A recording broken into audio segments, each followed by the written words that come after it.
What is up, everybody? What is up? It's your brother Shimon with Ancient Watchmen. Welcome back to Friday Night MaYaM. I'm glad you guys are here. Don't forget to like, share, and subscribe. But other than that, stick around. We have a good one. We're gonna talk about the QDSh garments of our nation. You know what I'm saying? So the reason why I want to speak about that is because there's a lot of brothers that want to put an emphasis on buying expensive garments and all this other things, just like a lot of these scams in IYC, and where they're basically making money off of the people, just like the Christian church and all this other things. So, but other than that, welcome back. um Stick around, show them.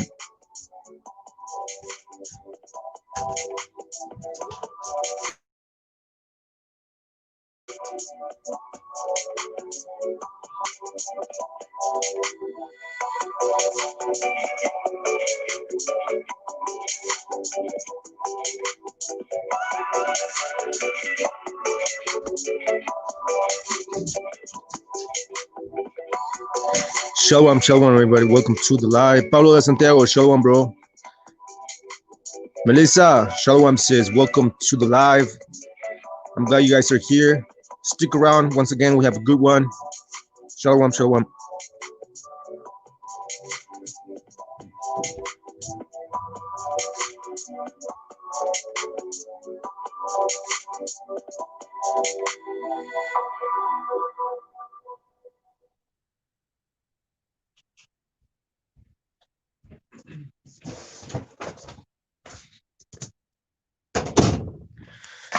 All right, man. Shalom. I'm just gonna wait for more brothers to join in. But other than that, how you guys are doing, man? There's a lot of things going on in the world, bro.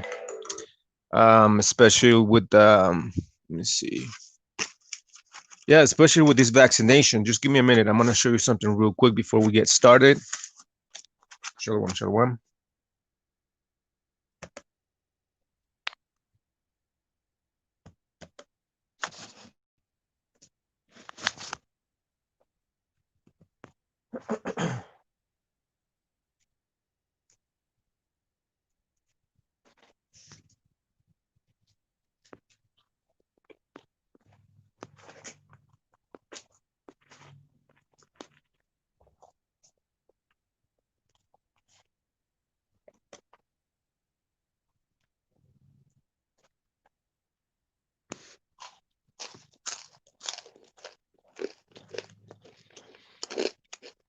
Sandra, shalom, sis. Welcome to the live. How's everybody doing? Let me share the link for brother to join in a minute. But stick around. We have a good one. I'm eating some wings, some buffalo wings. Shalom, everybody. Shalom.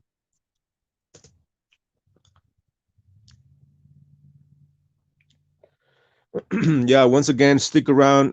We're gonna talk about the Quadash garments, the holy garments of our nation. And once again, going back or touching on the fact that there's a lot of brothers that want to put an emphasis on, the outside garments, or you have a long dress, you're wearing your fringes and all those other things, when in fact, a lot of the people in ancient times, especially the Pharisees and the Levites, they had long garments. They wanted to be in the chiefest of places in the holy days, in our holy days.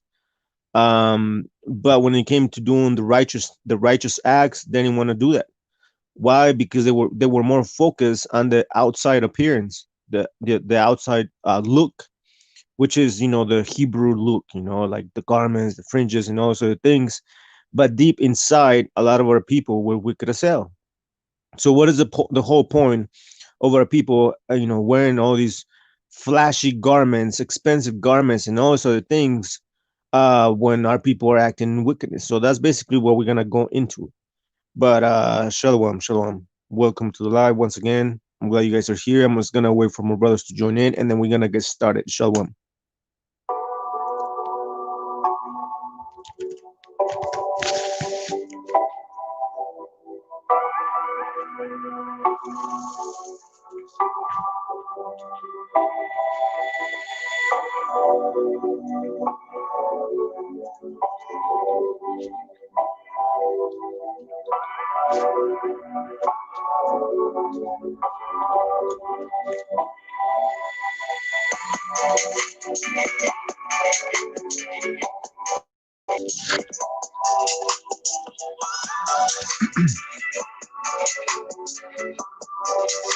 G Shy, shalom, bro. Welcome to the live once again.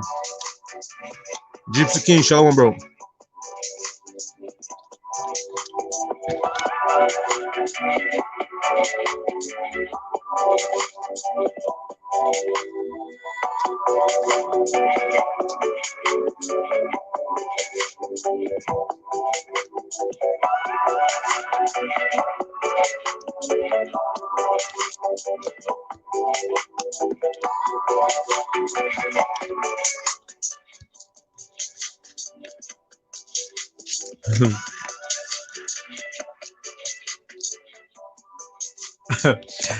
Shalom, everybody, man. I had to eat. I just got out from work, so I'm right now eating. But other than that, welcome to the live. We're gonna get started in a minute. Let me just eat a little bit of my wings, my buffalo wings, and then we're gonna get started.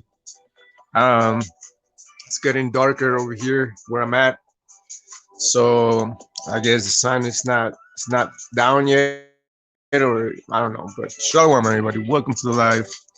Once again, we're gonna talk about the holy garments of Israel. Shalom.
Yeah, shalom, everybody. Welcome to once again. I just got out from work, so I'm eating right now.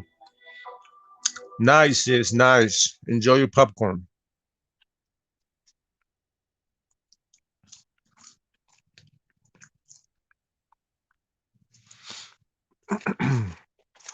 Yeah, I like to eat my my wings with tortillas.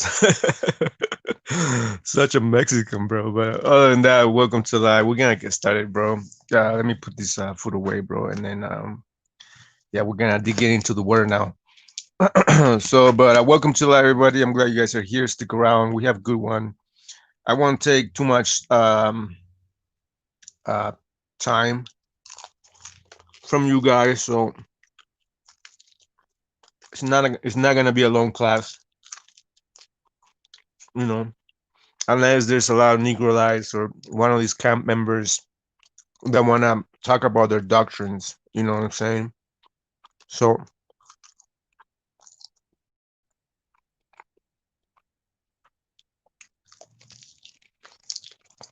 despertar espiritual. Shalom, bro. Welcome to live.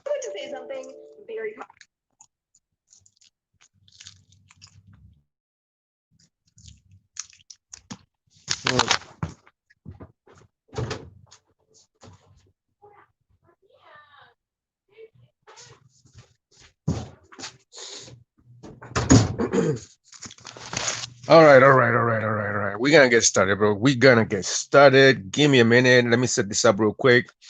Obviously, you brothers know what's going on in the news, bro.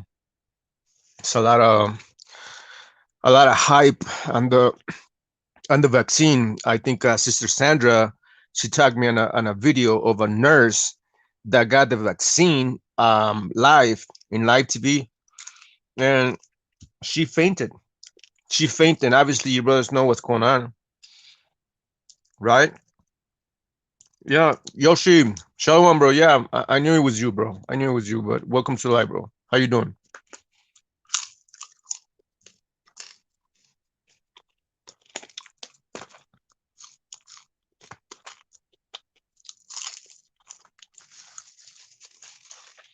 Saloma Vega, Shalom, bro. Welcome to the live.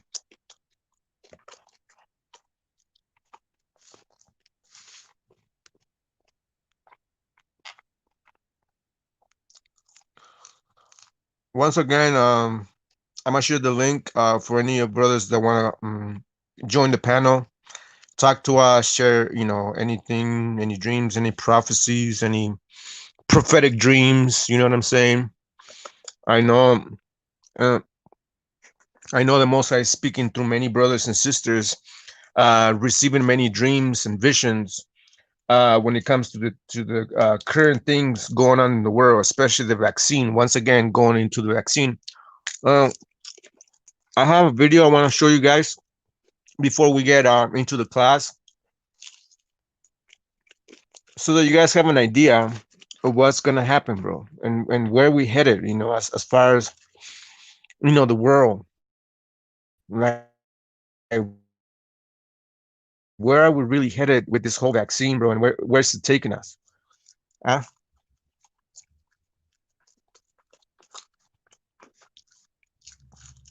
um, Gypsy King, we can go into that in a minute. Hold on.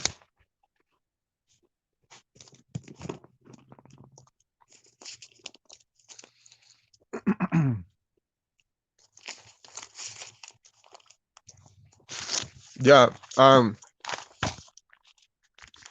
Let's see.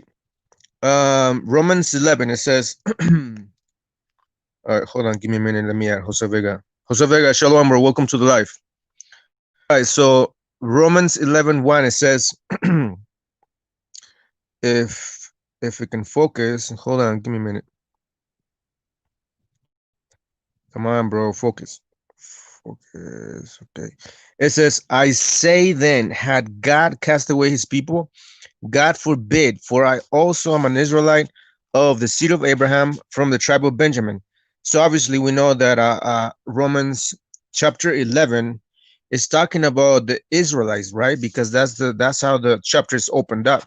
And sorry for my fingernails because I just got off from work, so Uh, but yeah, so it's talking about the Israelites, not the Gentile nations. Obviously, we know that according to prophecy, we are the um we are the light unto the Gentiles also, right? So we're gonna read verse 11. It says, I say then, Have they stumbled that they should fall? Talking about the Israelites, right? It says, God forbid, right? Um, God forbid, but rather through their fall, see, meaning the fall of the 12 tribes, right? Because the 12 tribes fell, beginning from the northern kingdom, then the southern kingdom basically went way off, worse than the northern kingdom. So it says, but rather through their fall, talking about both kingdoms, right? Salvation is come unto the Gentiles for to provoke them to jealousy. So you see that. So the only reason why salvation has gone unto the Gentiles is so that we are provoked to jealousy, meaning, why are they being saved? Why are they keeping our statutes and commandments? Like the Jewish people, right? The Jewish people are keeping our commandments, our statutes, our feast days, and all those other things, right? So now when the actual tribes are waking up, what is that gonna do? Well, that's gonna create a jealousy.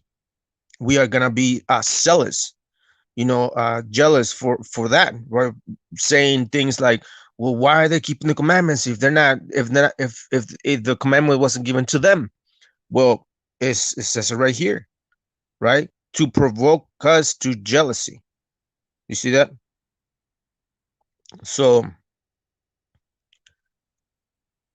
yeah, but the obviously we know that the whole book is geared towards the 12 tribes, as to us, for us to rise up and be like the children of light, as to give light unto the darkness to the other nations, right? Grafting, grafting in the other nations, just like we read verse 17. It says, and if some of the branches, right, be broken off, and thou, being a wild olive tree, were grafted in among them, and with them partakers of the root and fatness of the olive tree. Wow, the olive tree is talking about the 12 tribes. We can read that in the book of Ezekiel. As a matter of fact, let's go there real quick. Ezekiel chapter 1, I believe.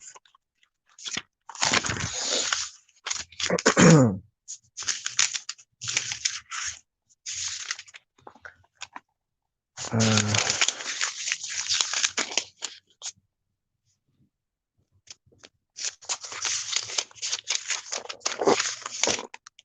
I don't know. I think it's Ezekiel.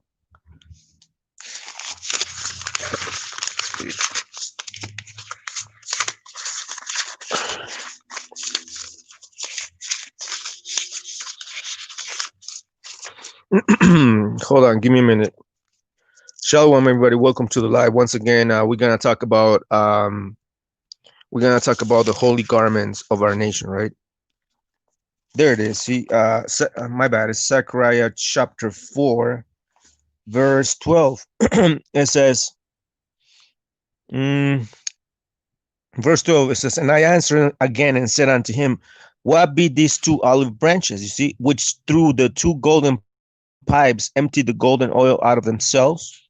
You see, talking about the olive branches, both kingdoms, northern and southern, right? And obviously, we are called the golden pipes. Why? Because we carry the shaman. We carry the oil, right? The golden oil. Well, the oil is burned up. Well, the oil is within us, so that it's burning up, so that we can actually light up the other nations, just like the menorah, right, in the temple. The Levites lit up the the wicks, right? Is that how you say it?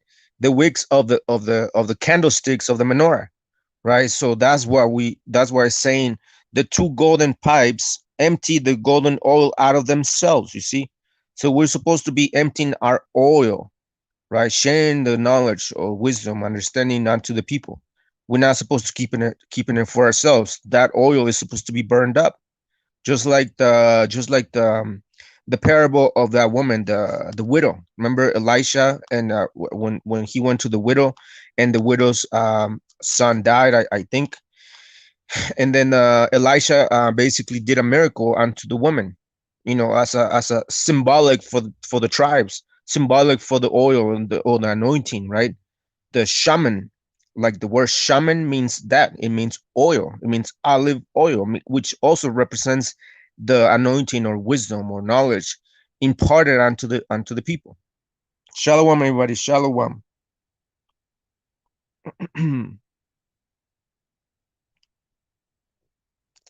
Yeah, I mean that's also part of prophecy, bro. I mean, we can read that in the book of Joel, Joel chapter 2, verse 27. No, uh 28. It says, and it shall come to pass afterward that I will pour out my spirit upon all flesh, and your sons and your daughters shall prophesy, your all men shall dream dreams. See that? So that idea of our people having dreams is part of prophecy. It's part of the new age that is coming up upon us right now. Right? That's what's going on. This is why I'm saying that there's a lot of brothers and sisters on Facebook that are being given dreams and visions and prophetic dreams, bro. And they should be coming on this platform to share those things, bro, because it's important for people to hear. Right? That's what we read over here in Joel chapter 2, 220, verse 28. It says, and it shall come to pass afterward that I will pour out my spirit upon all flesh. Obviously, the all flesh is referring to Israel. Check this out, verse 27. It says, and ye shall know, hold on. It says, and ye shall know that I am in the midst of Israel, you see? And ye shall know that I am in the midst of Israel, and that I am the Lord your God, and none else, and my people shall never be ashamed. So when we read verse 28, the word and I will pour out my spirit upon all flesh, I believe is referring to the all flesh of the nation of Israel.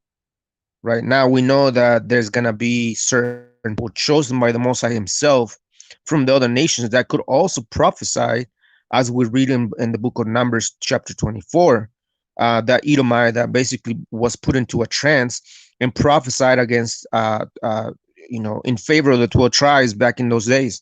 I don't know if you guys remember that, but if you guys don't, we can kind of read it a little bit. But shalom, everybody, shalom.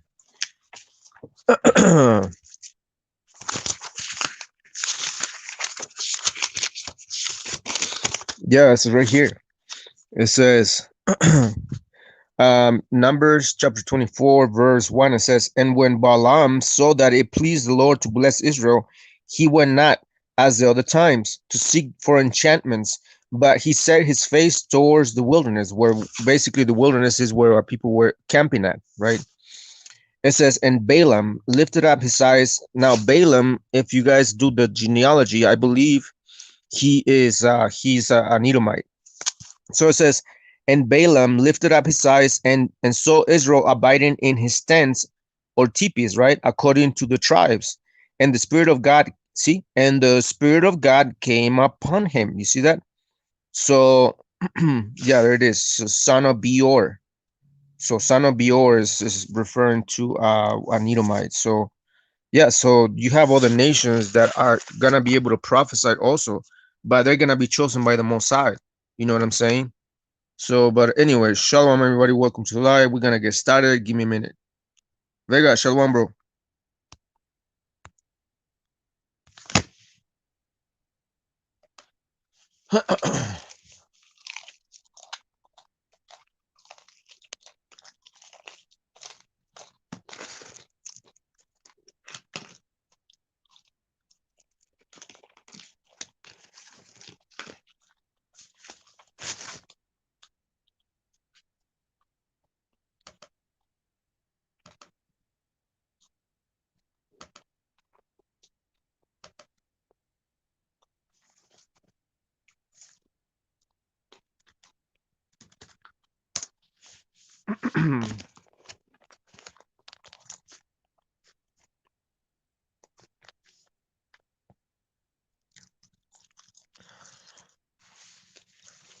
Well, Gypsy King, there's Israelites that were also referred to as Gentiles too.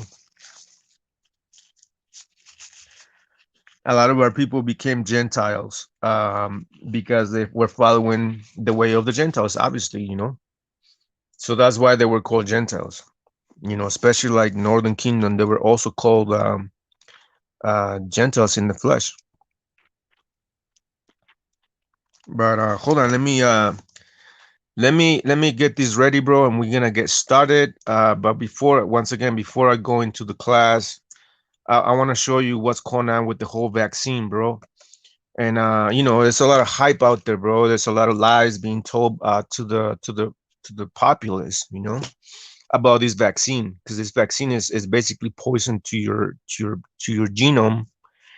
Obviously, we know that a vaccine, it at least has to take between 5 to 10 years in order to be ready for human trials. But they did this whole thing in less than a year, bro. So all these things is really experimental, you know. And you have a lot of these people in the Christian church and in a lot of these camps that are promoting this nonsense. Now, you know, COVID is real. There's it's a virus, it's a mutated virus, but it only targets certain individuals. People who have the elderly, basically, people with conditions, so their immune system is low, and all sort of things, bro. Because it's not targeting the whole populace. Because if it was, like, imagine how many people will be infected today.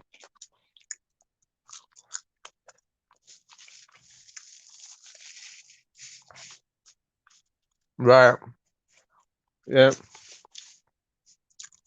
Yeah, and that scripture in that Sister Melissa just posted is beautiful too.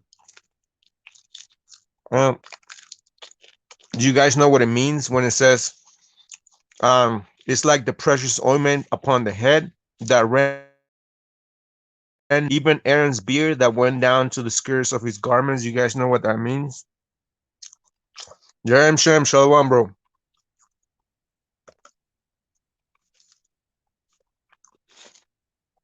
Yeah,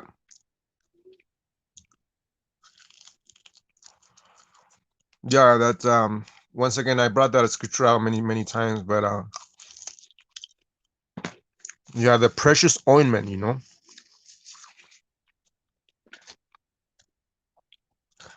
But verse 1 is a key, right? Because it says how beautiful it is for brethren to gather together. And then it says it is like the precious ointment upon the head, meaning what? Talking about no, not necessarily, but I'm a share it, right? Because once again, let me see. Let me put the scripture out, and then we're gonna share it. Yeah, that's one of my favorite scriptures too. Psalms 133.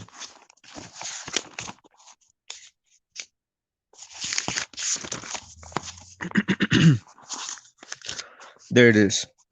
It says, "Behold, how good and how pleasant it is for brethren to dwell together in unity." You see, so the whole key, the whole understanding behind this verse is the togetherness, the how good and how pleasant it is for brethren to dwell together in unity. And then that unity is being compared as to the precious ointment upon the beard that ran down Aaron's beard. You see that? Now, why was the unity that we read in verse 1 being compared as to the precious ointment? Anybody?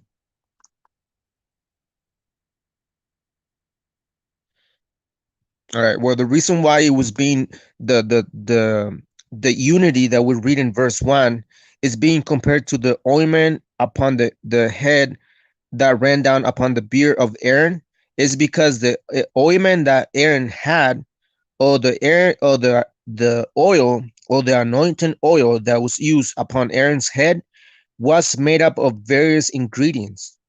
It was made up of various ingredients, which is symbolizing the unity, the togetherness of the nation, which symbolizes the various ingredients used to make the special ointment to anoint the sons of Aaron. You know what I'm saying? So that's the understanding behind that. Now, when your brothers read the book of Exodus, it gives you the ingredients on how to make this special oil or the special ointment that was used to anoint the sons of Aaron, like the high priest and the Levites and so on and so forth. But anyways, let me see if I don't know, my computer's not working out, man. Hold on.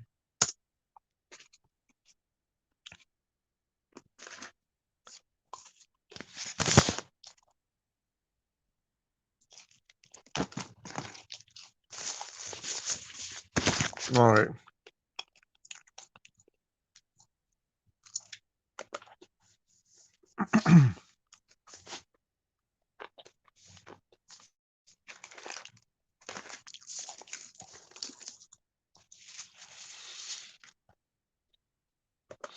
All right, so I want to show you this before we get started, right?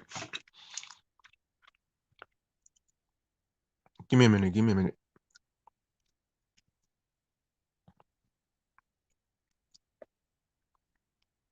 Come on, man.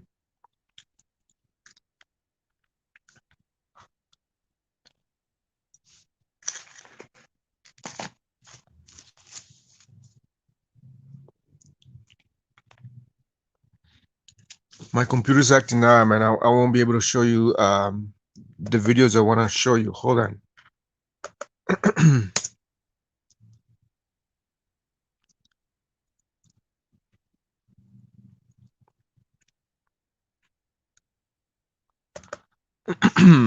All right. Stick around, everybody. Stick around. I know I'm taking too long. Once again, I just got off from work, bro, and I'm eating while I'm doing the live, as you brothers can tell. You know what I'm saying? So, you guys, be patient, bro. You know, we haven't even started yet, but hold on, stick around. Shalom.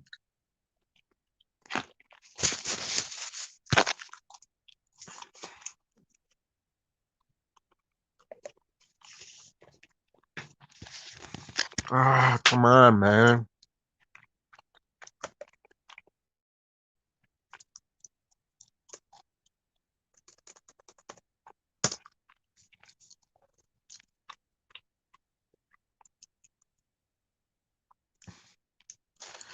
I see you guys are following the football, huh? Yeah.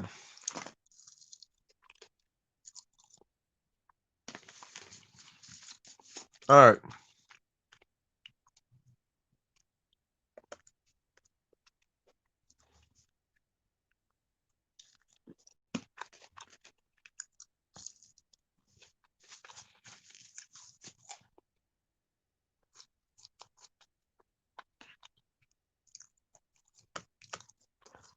What the hell, man?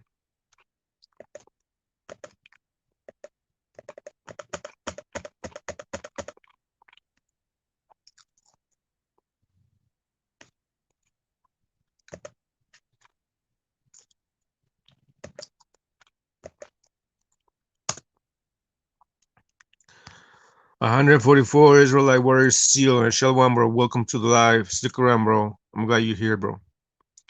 Once again, we're gonna go into the holy garments of Israel.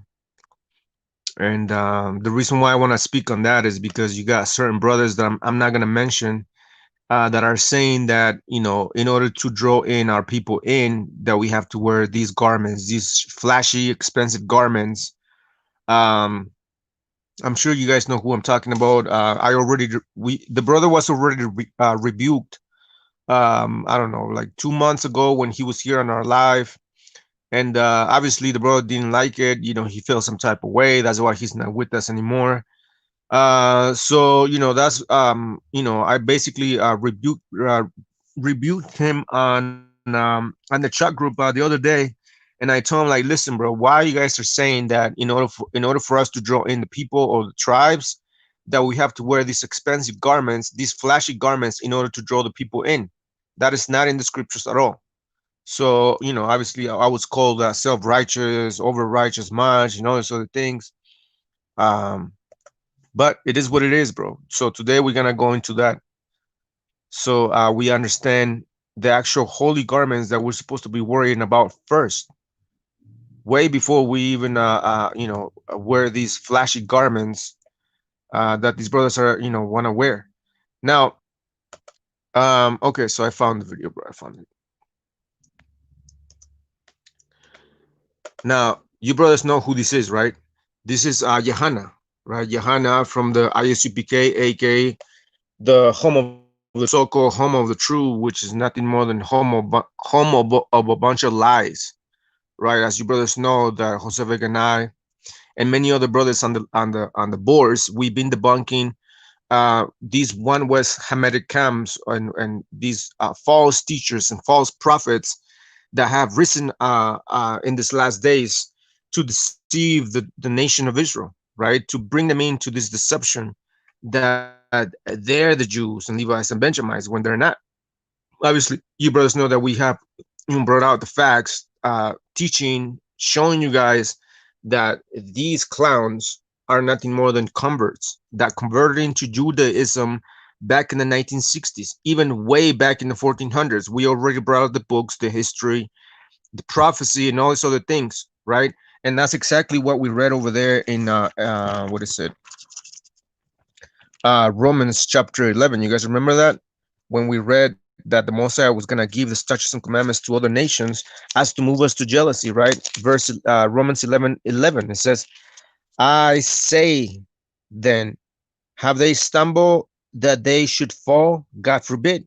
But rather through their fall, salvation is come unto the Gentiles, for to provoke them to jealousy." You see, so a lot of these, Hamites, these African converts, are being brought in, given the statutes and commandments, and obviously they're twisting the scriptures, they're twisting our book, they're twisting this book, right, in order to push their ideologies.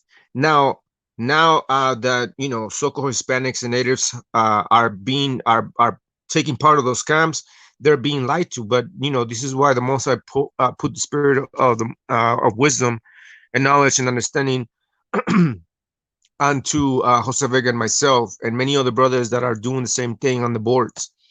And so we are here. But I want to show you these, right? So these African converts are lying to the people. They're twisting the scriptures, many scriptures, and teaching man-made doctrines. Not only that, not only are they doing that, but they're also trying to do this. Watch. Hold on. Let me see. I don't know what happened. Oh, dumbass. Whole vaccine jumped off today, right? Watch what he says. Vaccine jumped off today, right? So I want to be real about it. First of all, everybody should take the vaccine. What? Okay? Stop that bullshit about this, the vaccine. Now on the flip side, I understand why black people don't want to take the vaccine. Black people don't want to take the goddamn vaccine because they don't trust your white ass. That's what it really comes down to. Black people do not trust what white people gonna put in that goddamn vaccine because they don't watch white people destroy them over and over and over and over again. And if we ain't learned nothing from Nazi Germany, we learned that them Germans, they knew how to kill you right through their medical system. They was killing every injured or maimed or paraplegic in the entire country. Was doping them up, killing them, doing all kinds of shit to them. So I understand how black people think, but take the goddamn vaccine shot. Stop listening to the conspiracy theorists out here telling you not to take the vaccine and all that. Man, listen, let them run through them trials, finish what they got to do, and when the vaccine come around, don't even sweat that bullshit, man. You understand? The vaccine ain't worse than the crack era was. If you lived through the crack era, then all right, then you know the vaccine ain't worse. Okay? The whole vaccine jumped off today, right? So I want to be real about it. First of all, everybody should take the vaccine. Okay? You see that? So not only are they lying about the scriptures, they're twisting the Bible, they're twisting the words of the prophets, of our people, of our prophets, of our shamans that we read in the so-called Bible. But they're also now pushing this idea that everybody should take the vaccine, not knowing that we learned just last week, or when we did the live podcast about talking about the vaccines and what's in the vaccines, which is basically like nanobot technology, right. So you know that's what's going on, bro. It's alarming, bro. I know the vaccine is not ready. Many doctors, many specialists have already said it, that this vaccine is not ready, right? It's not ready, bro. So once again, that's it's gonna be up to every single one of you to decipher whether or not you are going to take it. Me personally, bro, I'm not going to take it.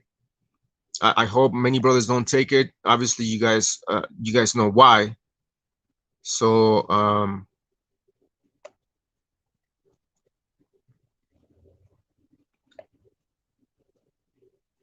let's see.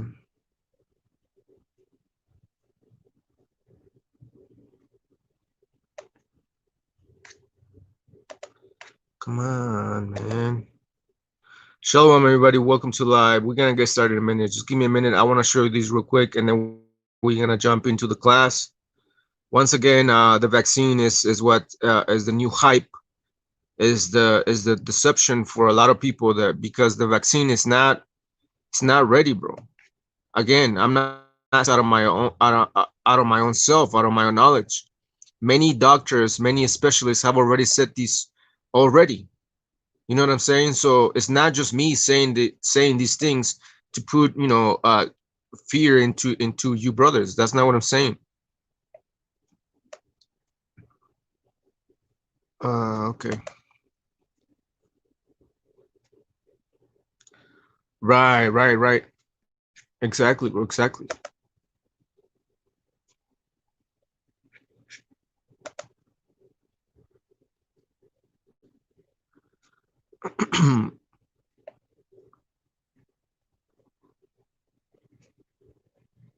Give me a minute. Give me a minute.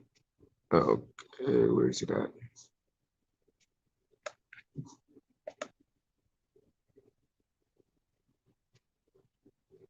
There it is. I found it. Let me see. Hold on. Where is it at? Okay.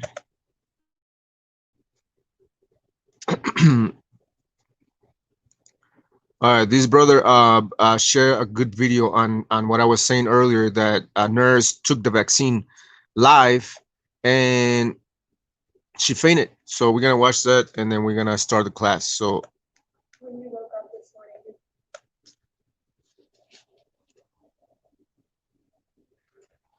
you woke up this morning, did you know you were going to be receiving a vaccine? I did, yes. So, all of my staff, we are excited to get the vaccine. We are in the COVID unit, so therefore, my team will be getting first chances to get the vaccine. And I know that it's really, I'm sorry, I'm feeling really dizzy.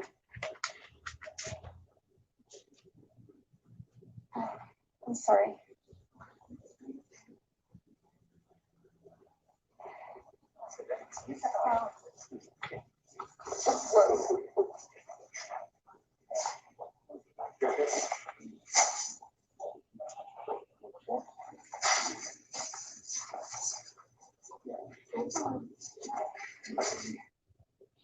there it is, folks. So once again, the vaccine is not safe, bro. For any of these camps, any of these Christian pastors, any of these Christian churches that are trying to push that idea that is safe for this vaccine to be taken in, injected into your biology. You brothers gotta use wisdom, bro, because once again, now I'm not being a fear monger in here. That's not what's happening. I'm just putting things in perspective, as we already did. Once again, there's a lot of doctors, there's a lot of nurses, there's a lot of specialists on these matters that have come out of the shadows and spoke the truth onto the people. And many of these doctors have already lost their license. Meaning what? If they're losing their license for speaking the truth, that means there's something going on. There's something fishy going on. So welcome to live. Shabbat Shalom to everybody. We're gonna get started once again. The holy garments, right? Now, you brother seen that movie? What's the movie name? Apocalypto, right? Now, I'm gonna show you something real quick. Apocalypto. I'm gonna show you why I didn't like that movie at all. You know why? Because our people were being shown as a bunch of savages. Watch. The movie portrayed the so-called Aztecs wearing these garments, just nothing but that, right? That's how they were shown. Now we're gonna go into the history and show you that that is not how the Aztecs or the Mayans or the Incas were dressed up as, right? That is not how our people were dressed up as pre-colonial times, not even post-colonial times, obviously, right? But pre-colonial times, that is not how so-called indigenous on this side of the world were dressed up as, right? That's a false portrayal of our people to make us look like a bunch of savages, when in fact that's not the case. So we're gonna go into this book called Mysteries of the Mexican Pyramids by Peter Tompkins, right? And we're gonna see how our people were dressed up as, right? Let me see, where is it at?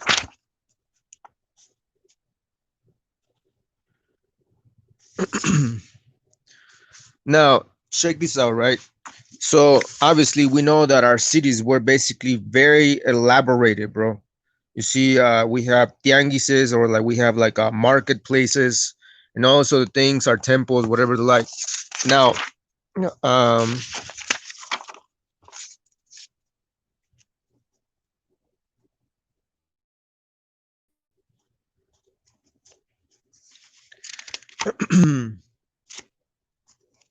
it says, this is page 4. It says, in his 50s, when Cortés landed in Mexico, Montezuma II looked more like 40 and was described by the Spaniards as a good height, well proportioned, slender, and spare, with a brown complexion, you see, and hair that just covered his ears. His beard was thin, black, and well shaped, giving his face an expression of both tenderness and gravity. He was considered very neat and clean, and affected by the Spaniards by the airs and gestures of an accomplished prince. His name was an honorary title, meaning our angry looking lord, because an Aztec ruler was admonished never to laugh and joke again as he had done previous to his election, and to assume the heart of an all grave and severe man. He was considered a temporary representative and mouthpiece of an invisible impersonal dual divinity, which is basically what Torah teaches also, right? God and mother, father. He was considered a learned astrologer and philosopher who was skilled in the arts. Montezuma succeeded to the Aztec throne in 1502 at the age of 36. Well, you know, there's a depiction of him right there. Obviously, I want to show you another page when it talks about the garments that our people were wearing, right? It says, this is page 9. According to Bernal Diaz eyewitnesses report. Now, all what I'm reading is first accounts. When the great Montezuma came forth in state to meet Cortés, he was conveyed on a sumptuous litter with a baldachin over his head, adorned with light greenish blue feathers, gold pearls, and jade to represent the verdant or blue sky. He was supported by his 4 principal lords, and the golden soles on his sandals prevented his feet from coming into direct contact with the ground. You see, other lords preceded him, sweeping the ground and spreading blankets upon it so that he should not tread upon the earth.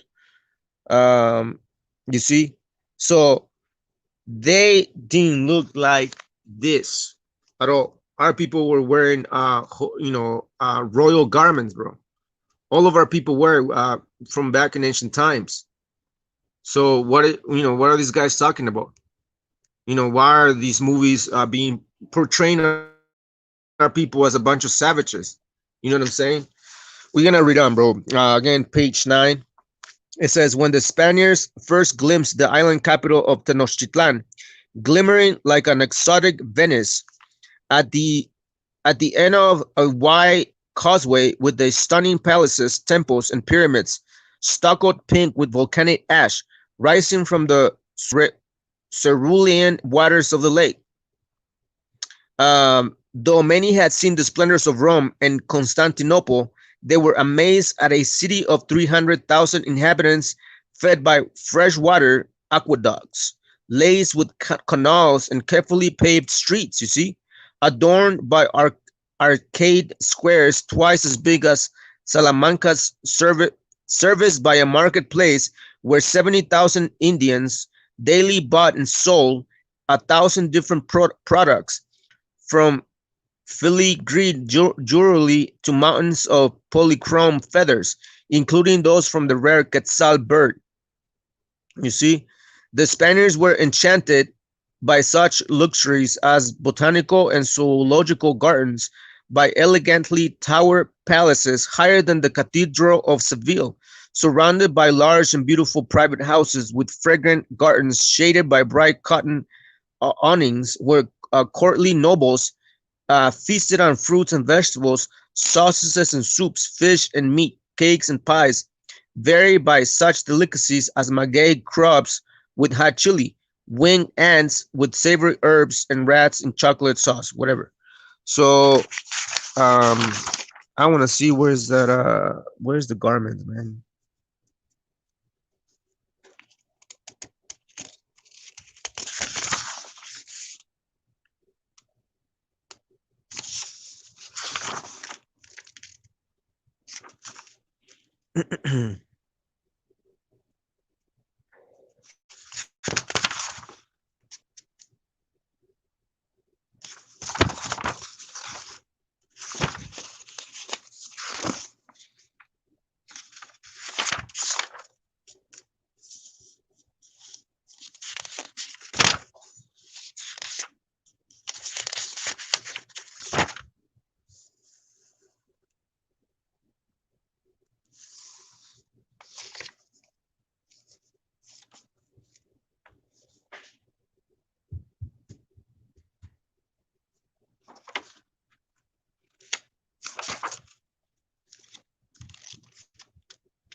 Anyway, man. So basically, my point is that our people weren't they didn't look like savages, like many of these movies portrayed as people as, for the very reason, that they want to slander our people. They want to make us look like a bunch of savages when our people were wearing garments like that.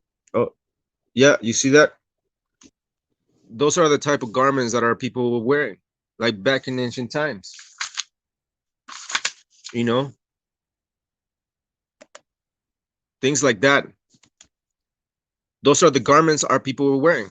So for a lot of these movies to portray us as savages is completely off. This is why I completely disagree with that Apocalypto movie. You know what I'm saying? Look at all those women. You know, you see, do they look like savages?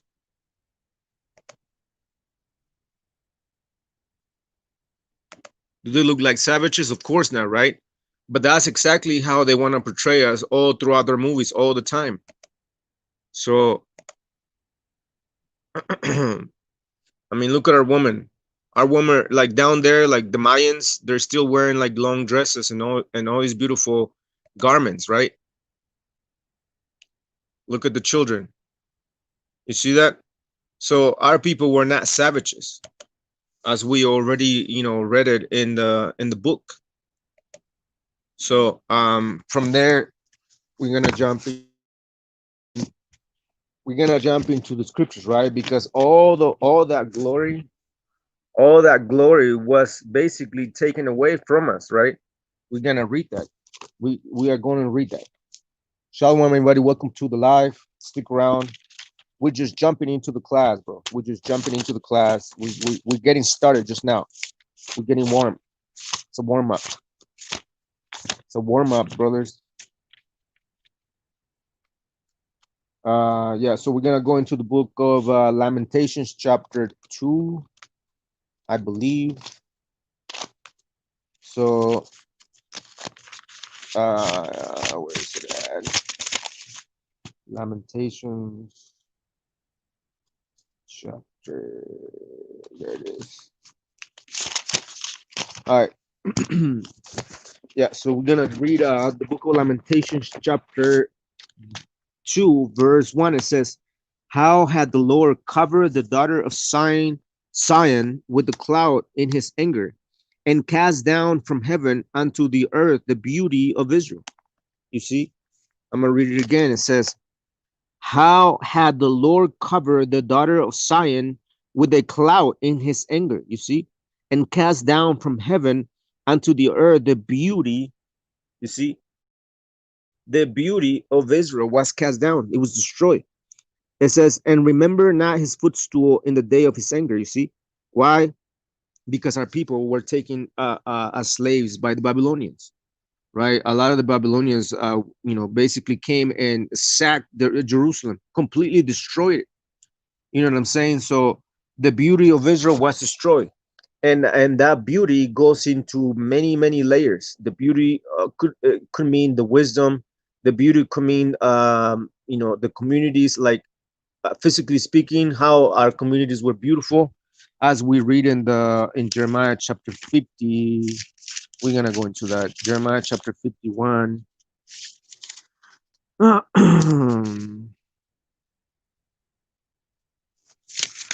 um 51.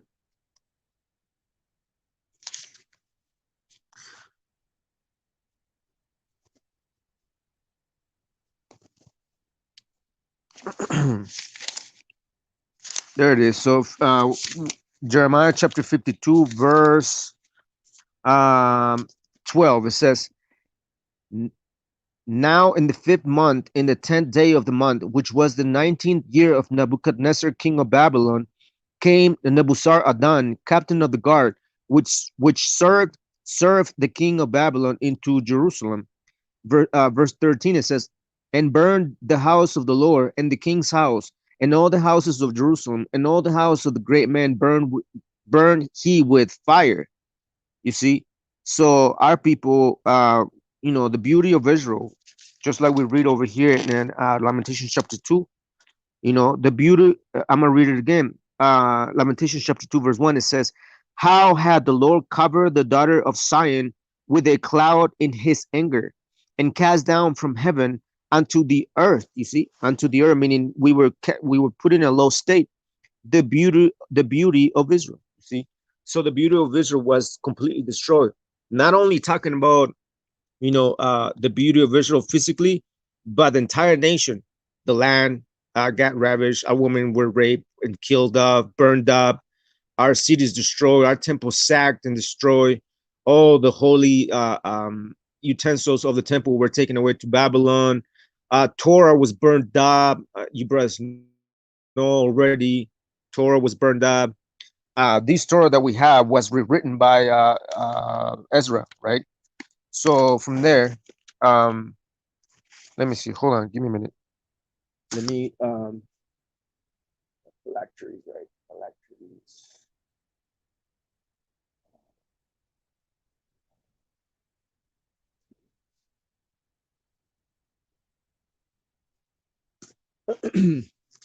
So now we we're talking about garments, right? So we're gonna dive into the garments, right? Because obviously I show you guys how our people were wearing royal garments back in ancient times. How the nation of Israel, its beauty was taken away by the Babylonians when they came and destroyed Jerusalem. But hold on. So once again, I'm gonna read Matthew 23:5, right? So is wearing garments what's gonna bring the tribes in? Us wearing the garments, right? Is what's the question by us wearing the garments, is that what's gonna draw the tribes in, or is it something else? Once again, the reason why I'm saying this is because certain brothers are saying that, well, we gotta wear, flashy garments or expensive garments and all those other things in order to draw the tribes in. Well, first of all, that's not in the scriptures at all. That's a man-made doctrine, just like a lot of these camps are doing, are teaching man-made doctrine. So we're gonna read Matthew 23:5. It says, Matthew 23:5, it says, but all their works they do to be seen of men. They make broad their phylacteries and enlarge the borders of their garments. You see that? So this is talking about the Pharisees. Christ was always fighting against the Pharisees and the scribes. You see, verse 1, it says, then spake Christ to the multitude and to his disciples, saying, the scribes and the Pharisees sit in Moses' seat. You see, and all therefore whatsoever they bid you observe, meaning what? Everything they tell you to do, you do it blindly, just like a lot of these camps do. Oh, like, well, stay away from Ayash, or stay away from Jose Vega or the Ancient Watchman. They put a no contact order against us, right? So a lot of our people are following men. That's what Christ said. All therefore whatsoever they bid you observe, that observe and do, but do not ye after their works, for they say and do not. You see, so they tell you to do certain things, but they don't do them themselves. uh Verse 4, for they bind heavy burdens and grievous to be borne, and lay them on men's shoulders, but they themselves would not move them with one of their fingers. You see, but all their works, you see, they do for to be seen of men. Just like a lot of these brothers are saying, well, when are you guys, preaching in the streets and all those other things? When, I constantly talk to people every single day. I'm always interacting with people. I'm literally traveling almost all the time. And every time I go, or travel abroad to other states, I'm meeting the gypsies. I'm meeting people out in the streets. I'm meeting Native Americans and all sorts of things. I don't film myself. I don't put it. I don't go live for to be seen by men. And if I do, it's just for a witness against everybody else. Just like I did a live when I got out of a Walmart, and I got out of Walmart going to my car, and I met a gypsy. A gypsy came to me and started, making conversation. Obviously, I didn't know that he was a gypsy, aka the real Judeans, the real Jews. It was later on when we started conversating, talking, and all sort of things. When the spirit of the Most High put it in my spirit, like, well, he's a gypsy, and I asked him, "See, I'm Rome." Obviously, he freaked out again, once again. So but other than that, I don't feel myself to be seen by men. But this is what a lot of the Pharisees are doing today. They make broad their phylacteries, meaning, you see, their garments, and enlarge the borders of their garments. You see, and love the uppermost rooms at feast and the chief seats in the synagogues. You see, they want to be recognized. They want to be recognized.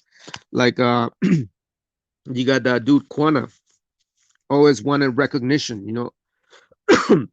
He wants to be recognized as the boogeyman, as the big shot.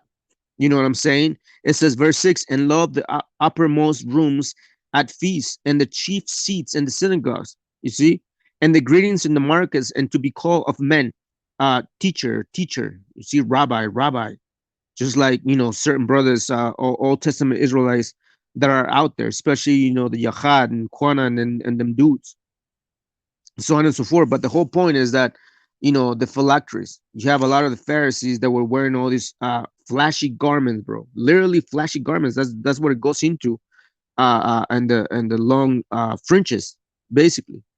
To be seen by men, to be recognized. Oh, oh, look at that priest. He's wearing all these flashy garments, quadash garments, bro. Like, whoa, he must be holy. Well, that's not the case, bro. That is not the case. Once again, wearing all these garments, all these $250 garments, is not what's gonna draw the tribes in. It's like one of these brothers said. One of these brothers said, like, well, we gotta wear these garments in order to these expensive, flashy garments in order to draw the tribes in.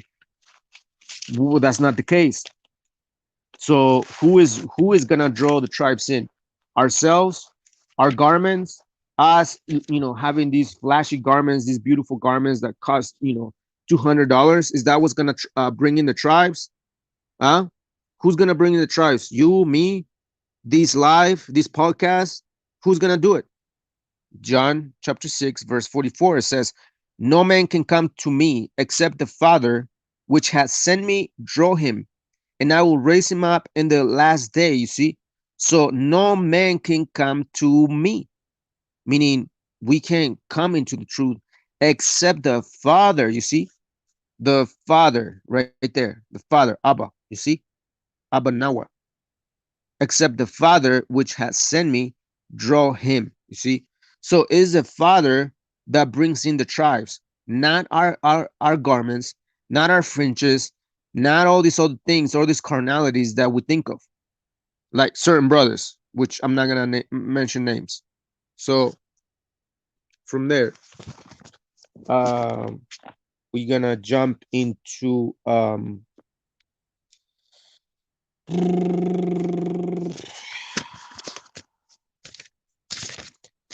I believe it's in Isaiah.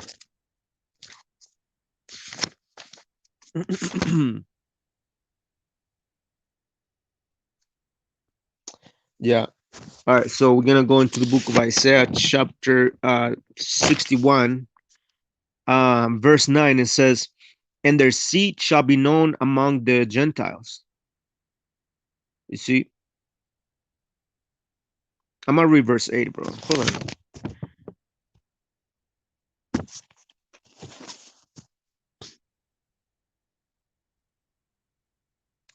I'm gonna read the whole thing, bro, because the whole thing is beautiful. Isaiah 61, verse 1. It says, um, "The Spirit of the Lord God is upon me, because the Lord had anointed me to preach good tidings unto the meek. He has sent me to bind up the brokenhearted, to proclaim liberty to the captives, and the opening of the prison to them that are bound." You see? So all this referring to both the physical and the spiritual, right? This was referring to back in the days when our people were in slavery, by the first the Assyrians and the Babylonians later on. So we're called to set the captives free, right? But in order for us to even set the captives free, we need that anointing. We need the shaman, the oil that is in the candlesticks of the menorah. Why? Because we are that tree, we are that menorah. You know what I'm saying? So we need to have that anointed in order to do the preaching, to bring in the good tidings unto the meek. Why? Because we are sent to those who are brokenhearted, to proclaim liberty to those that are captives, and the opening of the prisons to them that are bound. Why? Because our people are in prisons today. They're in prisons, spiritually speaking, mentally and emotionally. In all this falsehood. Yeah, man, that's a good idea, bro. That's a good idea. Read on. Verse 2 says, "To proclaim the acceptable year of the Lord and the day of vengeance of our God, to comfort all that mourn." You see? So our people are mourning today, bro. Our people been mourning for the past 500 years, right? Isn't that what's going on with our people? Native Americans are in a state of mourning today. Don't they live in reservations out in the corner somewhere in the United States, all throughout the continental United States? They do. They're in mourning. They're in a state of mourning. Verse 3 says, to appoint unto them that mourn in Zion, to give unto them beauty for ashes. You see, beauty for ashes, the oil of joy for mourning, the garment of praise. You see, now we're going into the spiritual aspects. The garments, right? The garments, right? The garments of our people. And what kind of garments are we talking about? Well, it's saying right here. It says, verse 3.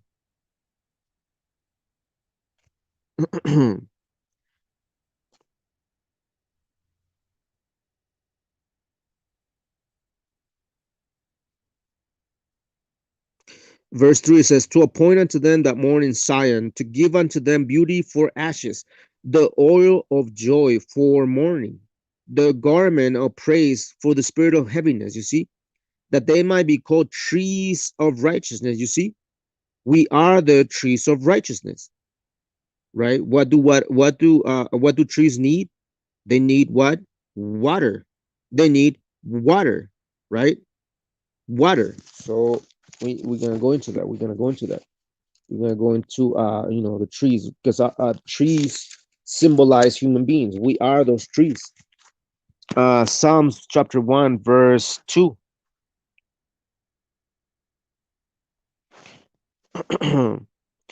But his delight is in the law of the Lord, and in his law doth he meditate day and night. Verse 3. And he come on, man.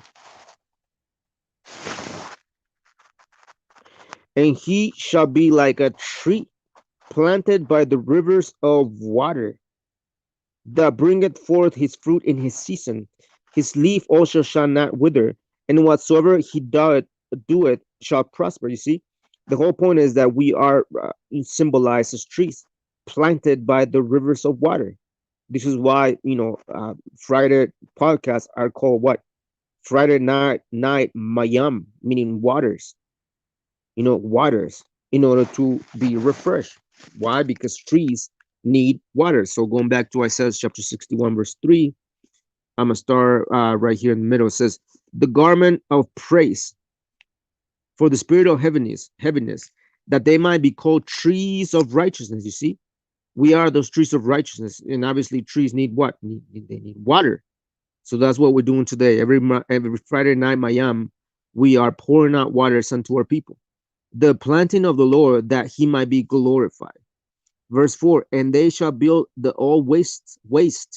They shall raise up the former desolations, you see, and they shall repair the waste cities, the desolations of many generations. You see, our people are desolate in the mind, in the spirit, emotionally, but mostly spiritually, bro. This is why we are being anointed, right? We are called to be anointed, right? With the shaman, like the shamans. The shaman means anointed. Uh, anybody that's called a shaman, right? Hold on, hold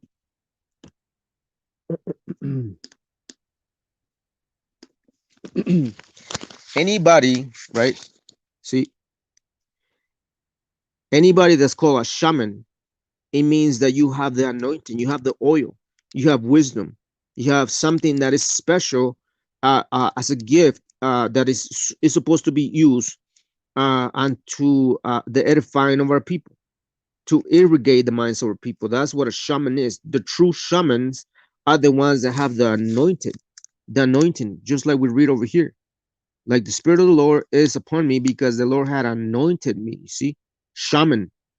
So, um, verse 4, and they shall build the old waste, they shall raise up the former desolations, and they shall repair the waste cities. You see, the desolations of many generations. You see, many generations. Why? Because our people have been destroyed for lack of knowledge, for the past 500 years, since the colonizers came on and started the war in 1492. So there's many generations in which our people are being destroyed. So we are called to rebuild, raise up the former desolation. You see, verse 5, and the strangers shall stand and feed your flocks, And the sons of the alien shall be your plowmen and your vine dressers. Well, obviously, this is prophecy. This is future prophecy. Verse 6, but ye shall be named the priest of the Lord. You see? So the 12 tribes are going to be the priest of the Lord. Men shall call you the ministers of our God. Ye shall eat the riches of the Gentiles, and in their glory shall ye boast yourselves. Now, I'm going to the point. I'm going to the point. Verse 9, it says, and their seed shall be known among the Gentiles, and their offspring among the people.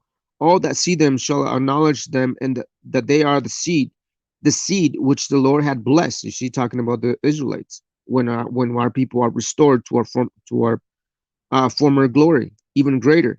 Verse 10, I will greatly rejoice in the Lord. My soul shall be joyful in my God, for he had clothed me with the garments of salvation. You see, he had covered me with the robe of righteousness, as a bridegroom decked himself with ornaments, and as a bride adorned herself with her jewels. You see, so these are the clothings, bro. These are the special clothings or the garments that we're supposed to be working towards, not the physical garments. Right now, I'm not saying that this is wrong because this is beautiful, right? And this is not wrong. This is beautiful.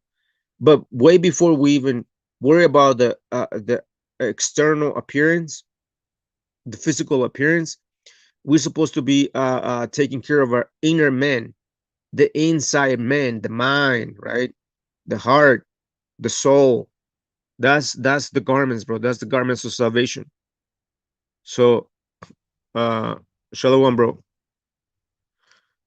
Sirach chapter 10, uh, Sirach chapter 50, verse 11, it says, when he put on the robe of honor and he was clothed with the perfection of glory, when he went up to the holy altar, he made the garments of holiness honorable. I think that's talking about the priest, the holy, the the high priest, right? But yeah, but once again, we read it over here in Isaiah that we are also called what, to be the priest of the nations. We are gonna be the priest of the nation, bro. You know what I'm saying? So that's the beauty of the whole thing. But in order for us to even get to that point, we have to wear the garments of righteousness, just like we read over there in where is it at?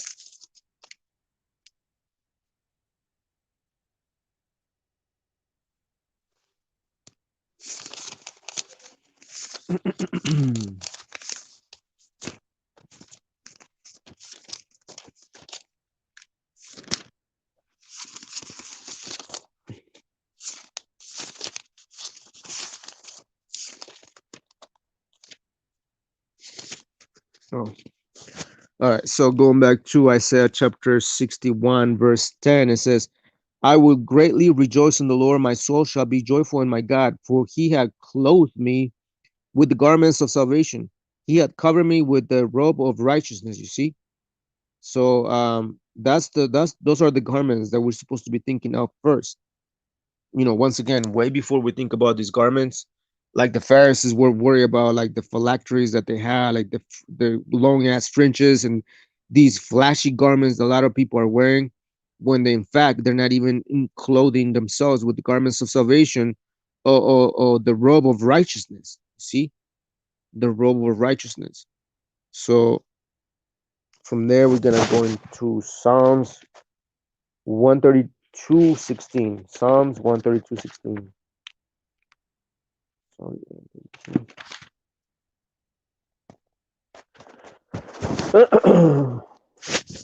All right, I'm gonna start verse 13. It says, for the Lord had chosen Zion, he had desired for his habitation. Zion is God's favorite city. Verse 14, this is my rest forever. Here will I dwell, for I have desired it. 15, I will abundantly bless her provision. I will satisfy her poor with bread.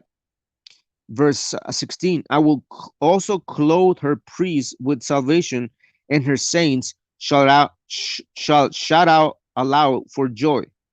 You see, verse 18, it says, "For his enemies will I clothe with shame, but upon himself shall his crown flourish." You see? So, you know, we are that nation, bro. Obviously, we know that, just like we read in Lamentation chapter 2, you know, that Israel lost the beauty. We lost all that beauty, bro. As a matter of fact, bro, what is it? Ezekiel 16.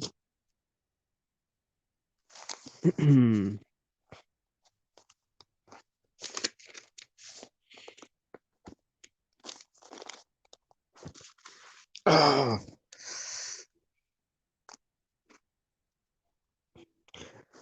let's see. It says, verse 8, it says, Ezekiel 16, verse 8, it says, "Now when I passed by thee and looked upon thee, behold, thy time was the time of love. And I spread my skirt over thee, and cover thy nakedness. Yea, I swear unto thee, and enter into a covenant with thee, say the Lord God, and thou becamest mine." You see? Then wash I thee with water, talking about the Exodus. Yeah, I thoroughly washed away thy blood from thee, and I anointed thee with oil. You see, the shamans. We became shamans unto the Most High. I clothe thee also with broader, broader work. Now, hold on. I'm gonna show you that only our people do that, bro. Our people do. They wear those type of garments.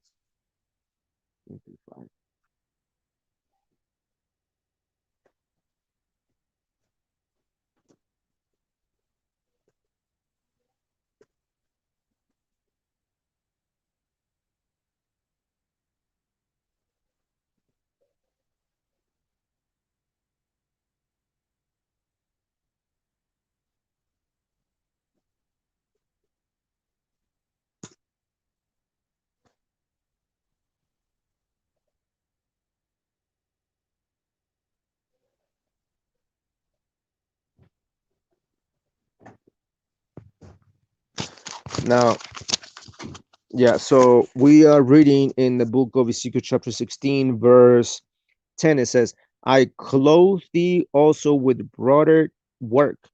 You see? So I'm gonna show you this, right? You see that dress? You see how you see the broderie? That's exactly how our people used to wear dresses like that. Let me show you. Hold on. Let me see if I can find another one.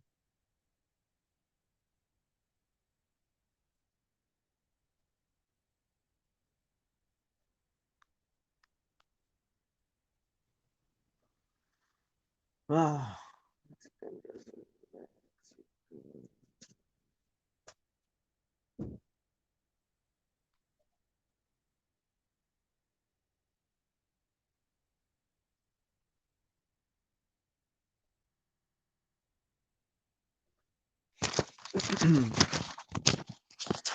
Now you see that?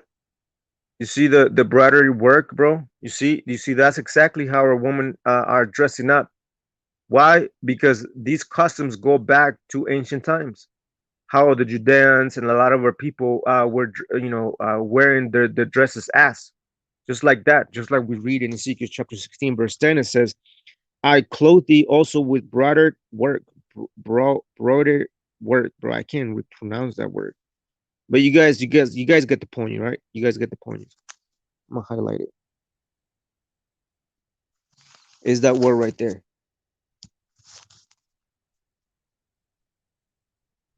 You see that right there? The same dresses our women are wearing in today. Same style, bro. So nothing has changed. It's just that the knowledge that our people don't have the knowledge. They're uh, lost for lack of knowledge.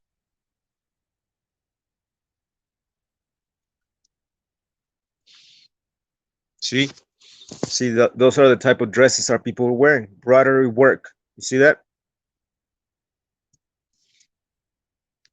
Yeah, bro. I can't read, bro. So anyway, going back to Ezekiel chapter 16, verse 10, it says, "I clothe thee also with broader work." Now, when you brothers go into the breakdown of what do you call it, the sissits, you know, what do you call it, man, uh um the fringes, right? The fringes, you know what I'm talking about? Well, the Hebrew, when you break down the word sissits, it goes into the word lock of hair. But when you continue to break it down, it goes into the word nitzah, which means budding flower, just like the flowers, right? Budding flower, right? As in the flower life, or as DNA, because when you look at DNA, when you look at the strand of DNA, let me look it up. Hold on. Let me look it up. Hold on. So again, natsa means body and flower, which is basically the embroidery work of the dresses that our women were wearing back in ancient times. But when you go into the word, the tassels, right? When you break down the word tassels in Hebrew, it goes into the word natsa, right? Nitza, which goes into that word. Now, I'm gonna show you something, right? Um, strand of DNA from above.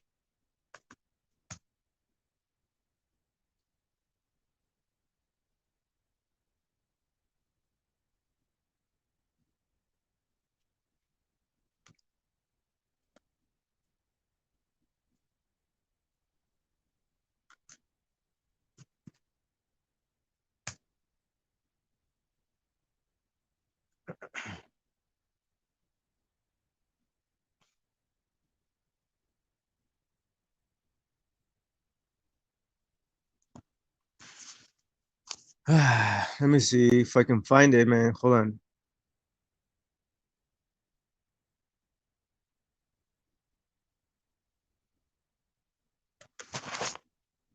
Strand.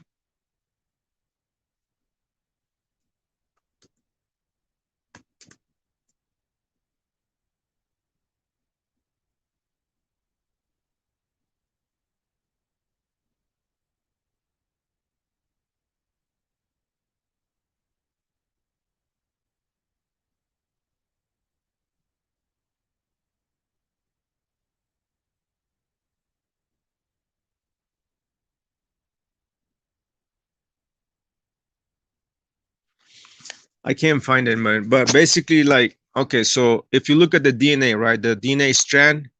Now, the tassels that we wear, right, it means that it means a lock of hair, like a trenza, like when we make trenzas on our hair, right?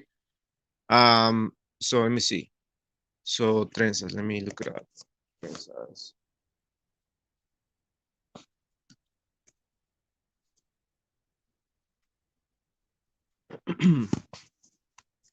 Now, you see, the tassels, when you break down the word tassels, it means that trenzas, like lock of hair, right? Lock of hair. Now, that it kind of looks like DNA, like a DNA strand. Well, that DNA strand, the tassels represents life, right? But when you look at this DNA, but you're looking from above, it looks like a flower, right? Which is all connected on how our people were wearing our garments, fringes. The garments were embroidery work, just like we watch over here. Our women were wearing embroidery work. You see, the flower budding, which is natsa, which is basically, it's all connected, bro. The tassels, it's connected to the garments. It's all connected, bro. And it all points back to life herself, and going back to what we read in the Leviticus when it talks about life is in the blood. Well, tassels means lack of hair, but when you look into the lack of hair, it goes into DNA, right? Into the DNA, which is also life, the blocks of life to make another you, right? But when you look at the DNA strand from above, from an angle from above, as you looking down onto it, it looks like a flower, which again goes back into what I was saying earlier, right? The traditional dresses of our women, embroidery work, as in flowers, like as in budding flowers. And this is why all the dresses a woman wear back home, they all have something in common. They all have what? Flowers. which goes back into the Hebrew word nitzah, which is the root word for the word tassels in the Hebrew. You know what I'm saying? So this is basically how our people were dressed up as back in ancient times, and it's the same way our people are dressed up as today. Nothing has changed, bro. So let's go back to the scriptures, bro. Verse 10, it says, and shod thee with the badger's skin, and I girded thee about with fine linen, and I covered thee with silk. Now, obviously, we know that all these aspects that we're reading in Ezekiel 16 is deeper than what we're reading, because those are spiritual aspects that maybe one of these days, when I learn more Hebrew, I'm gonna be able to break this down, but not now.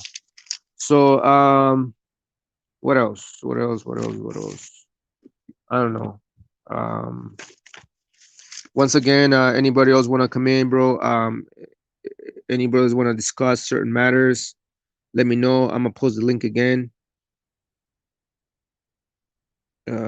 All right, the link is on the comment section. If any brothers want to comment and join the panel and share, or you guys got extra scriptures you want to share, go bring it out. You know, you guys are more than welcome to do so. But other than that, I'm almost done. I just want to bring it out briefly that having all these phylacteries and flashy garments is not it's not the whole thing, bro.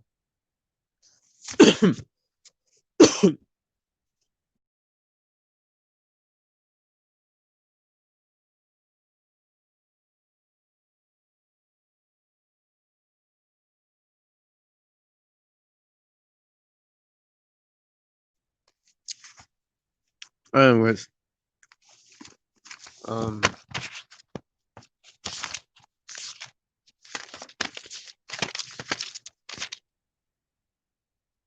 Job 29:15.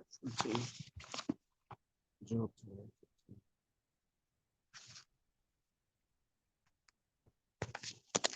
All right, so we're gonna go to the book of Job, chapter 29:14. It says, I put on righteousness, and it clothed me. My judgment was a robe and a diadem. You see, all the clothing that we're supposed to be worrying about, is the clothing of righteousness, right? The clothing of righteousness first. Like that should be like our priority. Like spiritually speaking, uh things that pertain to our soul and our mind, putting on righteousness. That's basically what we're supposed to worrying about. Now, I'm not saying, well, don't wear fringes, you know what I'm saying? Because my shirts have fringes and so on and so forth.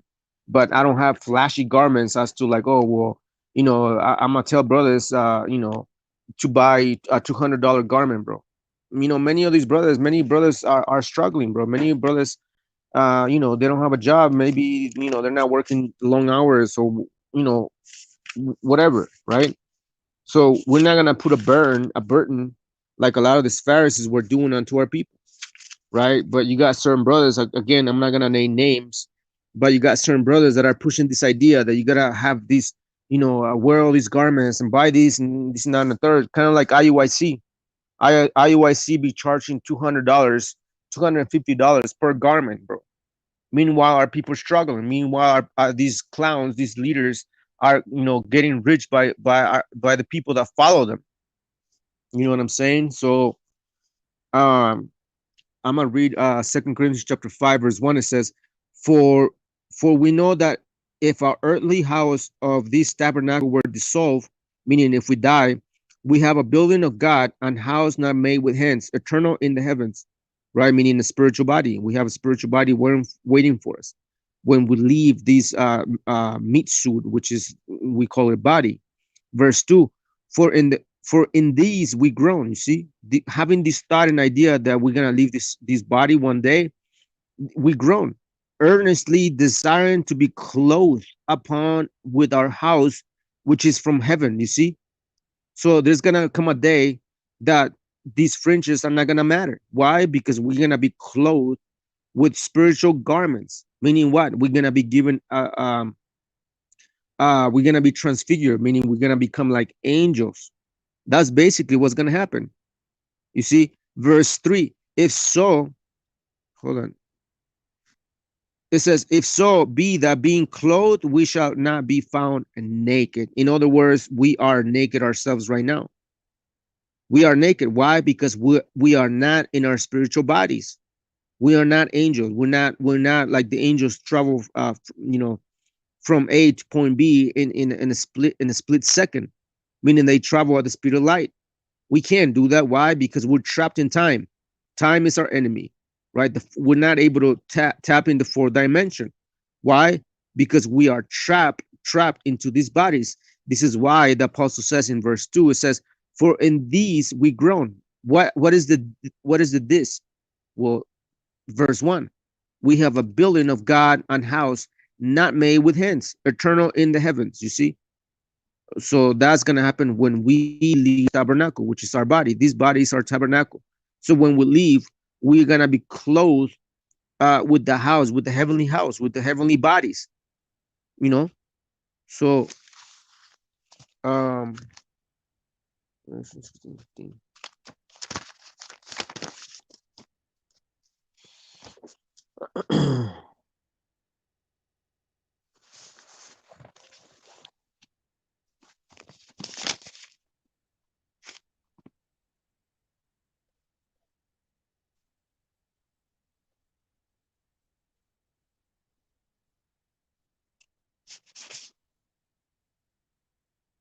all right. So I'm going to read Revelation chapter 19, um, verse 12. It says, "And I heard as it were the voice of a great multitude, and as the voice of many waters, and as the voice of mighty thundering, saying, Hallelujah, for the Lord had omnipotent reigneth." It says, "Let us be glad and rejoice, and give honor to him, for the marriage of the Lamb is come, and his wife had made herself ready," meaning the nation of Israel. Verse 8, it says, "And to her was granted that she should be arrayed in fine linen, clean and white." You see, clean and white. It says, "For the fine linen in the righteousness of saints." Exactly what we read over there in Job 29. You see? So these are the type of garments that we are supposed to be worrying about first. Way before we worry about these garments, or like the Aztecs, like the way we were used to wear before, those priestly garments, bro. What we had back in ancient times. So that's what I wanted to bring out, bro. That our garments are supposed to be the righteousness, the the yeah, the garments of righteousness. Basically, that's all it is. Garments of righteousness. Not like the Pharisees that had the phylacteries, long robes, and long ass fringes, flashy garments, and all sort of things. Meanwhile, they're wicked as hell. You know what I'm saying? Passing wrong judgments onto the people, and all sort of things. So that's all I wanted to bring out, bro.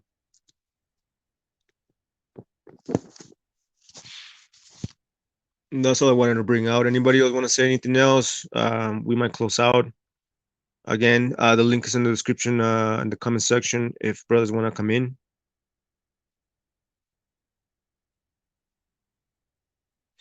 Any Negroites in the background listening to us? Any Hamites want to speak their piece, bro?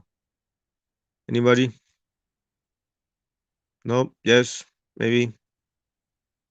Think about it.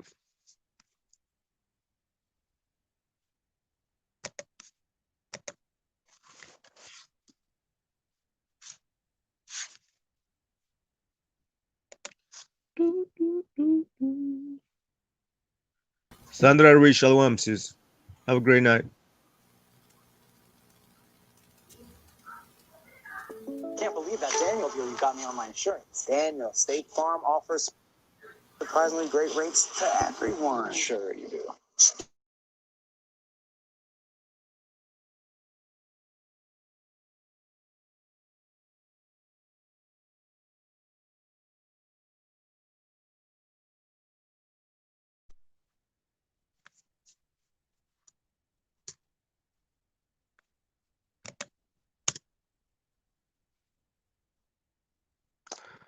Shalom, shalom, everybody. Anybody else want to come in before we close out? Let me know. The link is in the comments section for brothers to click in. If nobody wants to come in, we're gonna close it out, bro. I'm glad you guys were here. Thank you for listening. Once again, don't forget to like, share, and subscribe. Yeah, man, we're always here Monday, Fridays, Do you see the 8 p.m. Eastern Standard Time. Check us out. You know, you see the we video I always sent open you? the panel for everybody else that want to share anything else. You have a word of knowledge. You have a vision that was given to you by the Most High. You have a dream, prophetic dream that you want to share. Go ahead and join our panel and share with the community. Other than that, we're gonna close out. Once again, thank you for listening. Thank you for checking us out. You know, we'll see you around soon, next Monday. Any questions? Anybody has any questions? Type those questions in.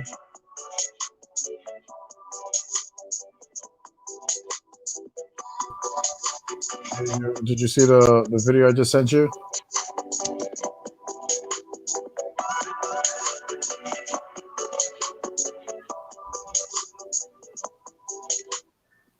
Vega, you there, bro? Yeah, you can hear me? What's up? I said you can hear me? Yeah. I said, do you see I just sent you a video. Hold on. Hold on. Let me see. Maybe you can share it with the group real quick and see how foolish these guys are.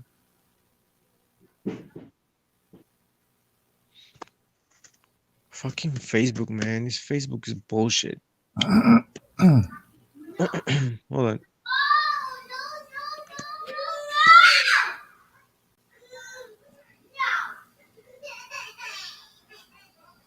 Pablo de Santiago, shalom, bro. Once again, anybody else have any questions? Type them in, bro. Before we go, type in your questions. If anybody has any questions, please type them in. Take advantage of this time, bro. If you guys have any questions, let us know.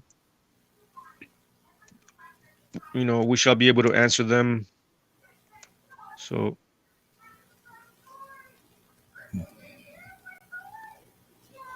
where'd you send it? I send it to your Facebook, your messenger. Okay.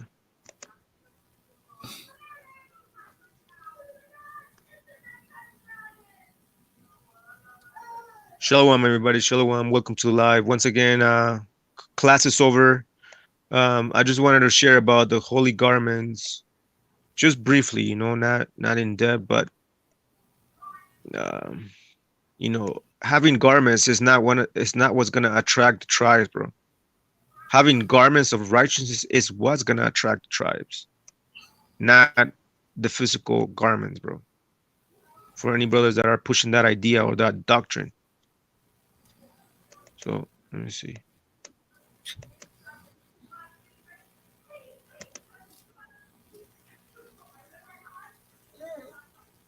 I see it. Hold on.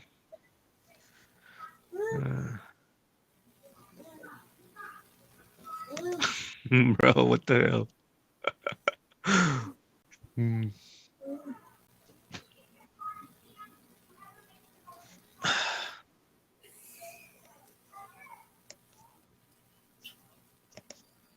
That's Deacon Akar right there from Sakari.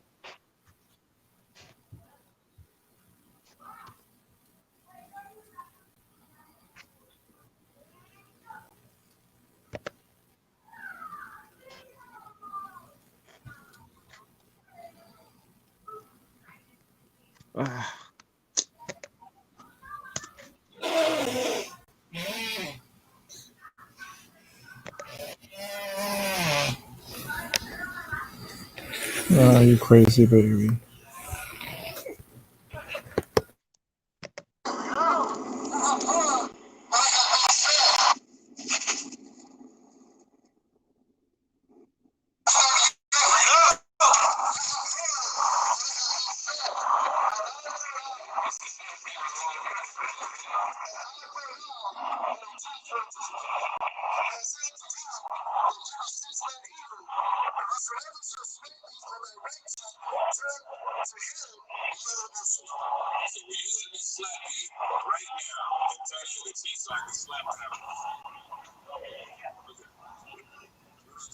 He moves he moves the sign out the way, right?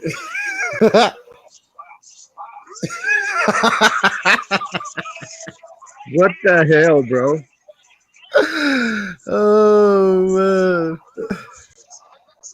Yeah, these guys Where is look. that in the scriptures, bro? Where is that in the scriptures that you're supposed to slap the, the other It's nations? funny. It's funny because I couldn't even hear the scripture he pulled. I want to say when Christ talks about turn the other cheek. I don't know. I Yeah, don't but know. that's not even what it means, bro. This is what I'm I don't know saying, what bro. scripture he pulled. I couldn't hear it, but when a friend of mine just said that, and then I was like, "What?" I see him move the sign out the way, and then I see him smack the dude. Wow, bro, that is crazy. And you got these dummies over there allowing themselves to be slapped, like, Oh bro. man. Oh wow. That scripture is not saying that though. Like it's not saying like, well, you gotta allow you if someone else slaps you in the cheek, you gotta allow them to slap the other one. Oh man, that shit was hilarious. When I saw it, I was like, "Oh man, these Stupid. guys are hilarious, man." They made the people kiss their feet. They're smacking people left and right. Oh man, I had to share that. But the funny thing about it is that what is it? Second Timothy. It tells you, yeah, Second Timothy, what 2:24, and it says, "And the servant of the Lord must not strive, but be gentle unto all men."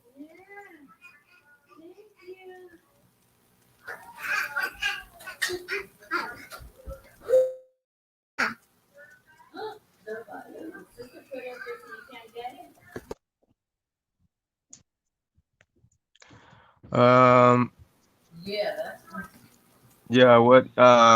Which haircuts are allowed? Just wondering, bro. The scriptures don't say like you're supposed to have a certain type of haircut. You're not supposed to Put shave your head a like the razor to Egyptians it. did. What? Yeah, you're not supposed to put a razor to your face or your head. Yeah, like the Egyptians. You remember the Egyptians shaved their beard, and they shaved their whole head in order for them to wear wigs, which is why a lot of these so-called African women be wearing a bunch of wigs, envying the hair of our women, so on and so forth. But you're not supposed to shave your head. Now, you can have your hair long, like me. Like I have my hair is like up down here, like the what would you call them, the Nazarenes, like the bow of the Nazarenes. Obviously, I'm not doing the bow of the Nazarenes, but I'm letting my hair long. So what's going on in the 26? I don't know what's going on in the 26, bro.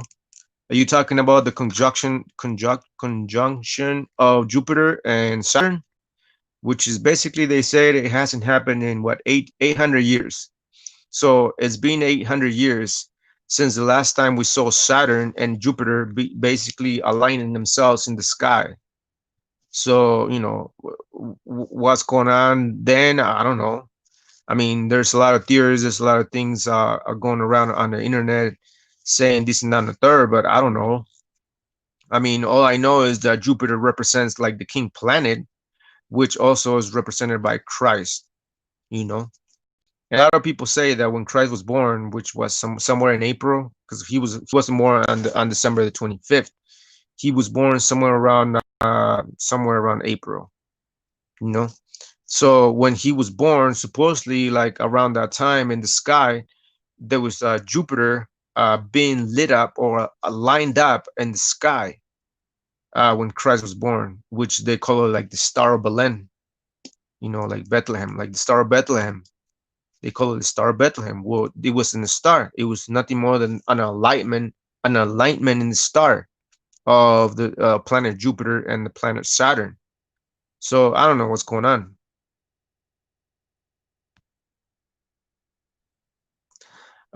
First Corinthians 4, 11:4. Doth not even nature itself teach you that if a man have long hair, it is a shame unto him? Well, where is that in the Torah?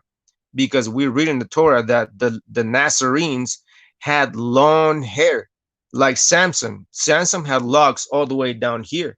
King Solomon had locks all the way down here. And all the Nazarenes and the vow of the Nazarenes. As a matter of fact, let's read it out. Because again, a lot of brothers be quoting Paul when Paul sometimes goes off.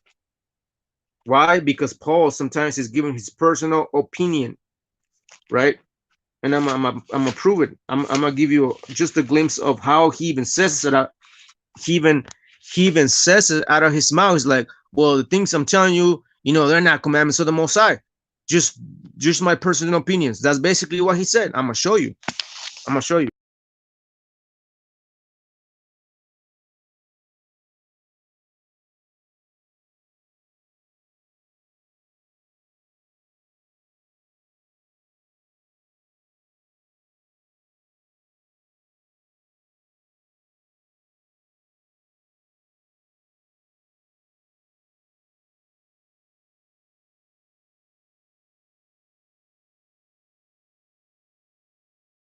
Yeah, once again, Northern Kingdom prophets, listen, 1 Corinthians 11:4 is not a commandment, it's not in the law. That was just Paul's what would you call it, permissions or opinions. And I'm gonna give you one example when he said it out of his mouth, when we read in 1 Corinthians chapter 7, when he was addressing like the married people, the non-married people, and people that are single. Right now, this is what he said. It says, 1 Corinthians chapter 7, verse 6, it says, but I speak these by permission and not of commandment. So there was a lot of things that Paul was saying that was just out of his, earthly wisdom, as in like an advice, like, oh, well, my personal advice is such and such and such and such.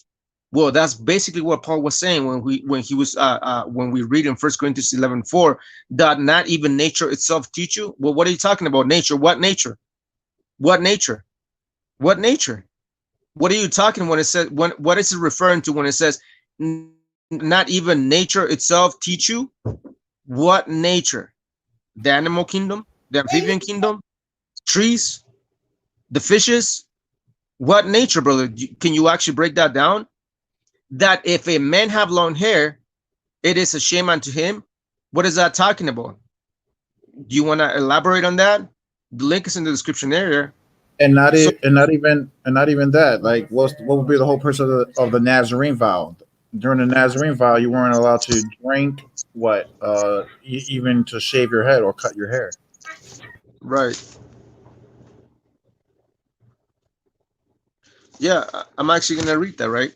I'm gonna read Numbers chapter 6, verse 1. It says, and the Lord spake unto Moses, saying, speak unto the children of Israel, and said unto them, when either man or woman, you see, shall separate themselves to vow a vow of a Nazarite, to separate themselves unto the Lord. What is this vow? What does it entail? What are the requirements within the vow of the Nazarenes? Verse 3, he shall separate himself from wine and strong drink, 1, and shall drink no vinegar or of strong drink, neither shall he drink any liquor or grapes, nor eat moist grapes or dry.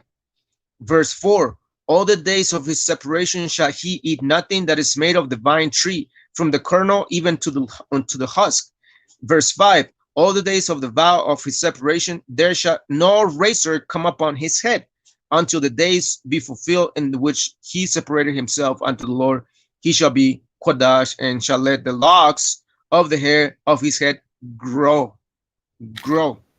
And I think if you keep reading, or I think it might be in another chapter, it talks about the only time a Nazarite is allowed to cut his hair is if, like, I believe it's like if a family member dies or something like that.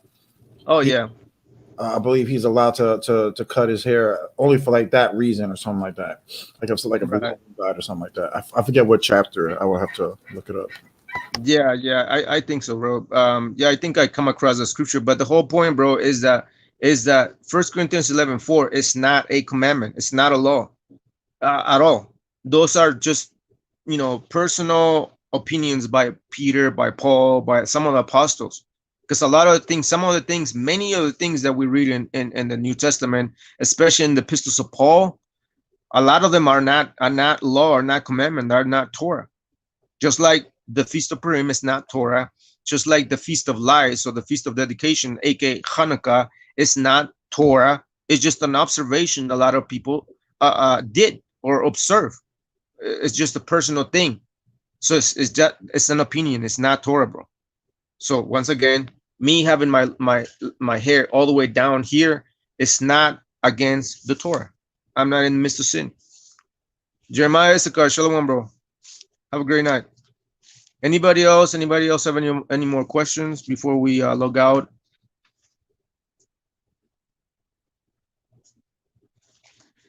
Type in your questions before we go. Let us know, what you want to know.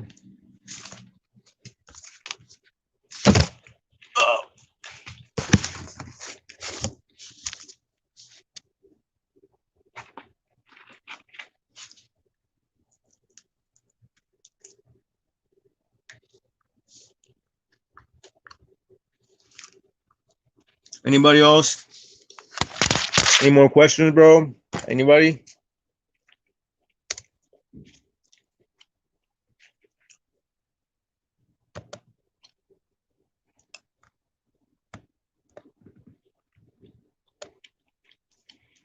You got anything else, Vega?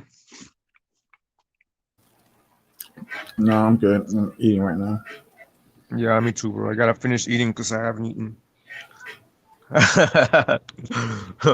Bro,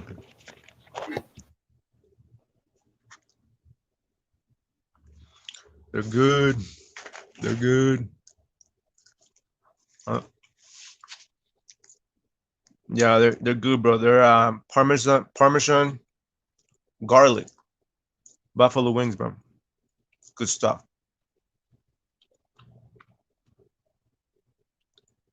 Anyway, we're gonna sign out, bro. I'm glad you guys were here. Thank you for joining us. Once again, don't forget to like, share, and subscribe.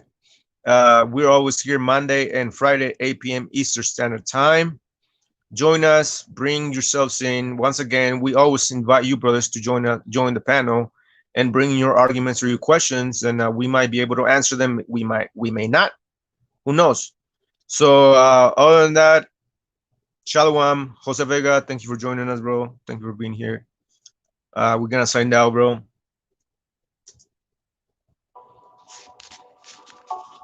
Oh.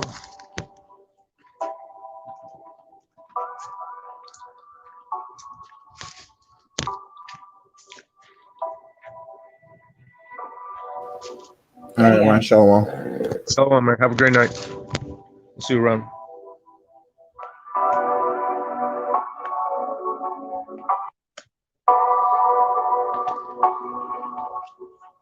All right, Yashra. You guys have a great night. We'll see you on Monday night. Smoke. Once again, invite a lot of brothers, invite these camp members, invite these leaders from a lot of these One West Hamitic camps, bro. Tell them that we want to talk to them. Tell them that we have questions. Tell them that, they're teaching a lot of false doctrines that we already exposed, and bring them in. We will allow you to speak your piece. We will allow you to bring your arguments. And then after that, we're going to come in with the blades of the Spirit of the Most High and wisdom and knowledge, and destroy and debunk all those false doctrines that keep enslaving the minds of our people. You know what I'm saying? So other than that, you guys have a great night. Shalom. We'll see you on Monday Night MaYaM.